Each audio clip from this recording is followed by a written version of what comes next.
Baik lagi dengan gua Gian, and welcome to What's on Film.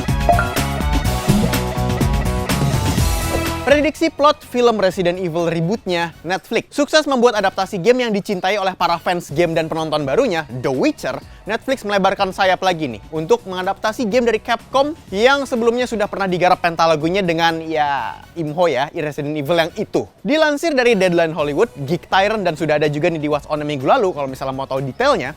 Jajaran cast-nya itu melibatkan tokoh ikonik gilanya Resident Evil, yaitu Jill Valentine, Chris Redfield, adiknya yang bernama Claire, Albert Wesker, dan tentu referensi ganteng belah tengah anak 90-an, Leon S. Kennedy. Kita akan prediksi plotnya berdasarkan apa yang sang sutradara Johannes Robert bilang, di mana akan nge-reboot dan kembali ke akar yang membuat Resident Evil adalah best zombie story ever, yaitu latar timeline Resident Evil 1 dan 2, yaitu tahun 1998. Best time for zombie apocalypse. Keren, karena waktu itu orang-orang belum punya smartphone pada zamannya. Ini mohon maaf dikit nih, agak ngegik sedikit. Semoga yang nggak ngikutin Resident Evil bisa follow up. Dan gue akan ngebahas segeneral mungkin. Dari jajaran cast yang disebutin tadi, berarti Jill, Chris, dan Wesker di sini masih di dalam anggota STARS, Special Force Raccoon City. Seperti yang di-share sama sutradaranya bahwa ini adalah setup dari Resident Evil 1. Namun untuk tokoh utama dalam film ini mungkin akan ambil perspektifnya ke Leon S. Kennedy dan Claire bersama dengan antagonisnya Dr. William Birkin, yang dimana ini adalah setup Resident Evil 2 pada tahun 1998. Prediksi gua dalam garapan Netflix ini mungkin akan berperan seperti seriesnya The Witcher,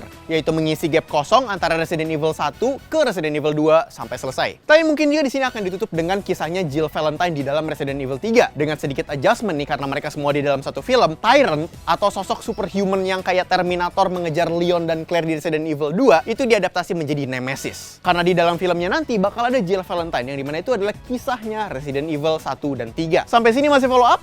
Oke. Film ini akan menjawab suplemen cerita apa yang menyebabkan Chris Redfield, kakaknya Claire, pergi dari STARS, Special Force-nya Raccoon City, apakah beneran liburan yang seperti dikatakan gamenya? Kemudian development Albert Wesker yang diperankan oleh Tom Hopper-nya Umbrella Academy dari yang evil leader di Resident Evil 1 menjadi rich evil mastermind di Resident Evil selanjutnya. Terus Jill Valentine yang kenapa dia menjadi pengawasan RPD, Raccoon Police Department, jelasnya karena apa nih? Tapi itu semua bakal menjadi suplemen dari inti cerita yang nanti bakal digarap sama Netflix-nya yang dimana nyambung ke Leon di hari pertamanya kerja menjadi polisi dan Claire yang mencari kakaknya di kepolisian Raccoon City atau RPD. Jadi story utamanya tetap akan ambil banyak porsi Resident Evil 2 karena di filmnya di-tease ada tokoh yang bernama William Birkin, Dr. William Birkin, salah satu jajaran cast yang diperankan oleh Neil McDonough, yang dimana dia itu adalah ilmuwan yang penting dalam pengembangan T-Virus. T-Virus itu adalah biang keroknya zombie apocalypse di universe-nya Resident Evil. Yang dimana cerita itu di dalam gamenya pun cuma dapat serpihan cerita aja dari videotape Special Force yang dimana mereka ngegerebek Dr. William Birkin di fasilitas laboratorium Umbrella sebelum dia menjadi monster di dalam game Resident Evil 2. Nah, apa yang membuat latar Resident Evil 1 dan 2 digarap Netflix adalah kabar yang sangat-sangat baik juga buat para fans gamenya karena kedua setup cerita itu sangat untold story bahkan di gamenya.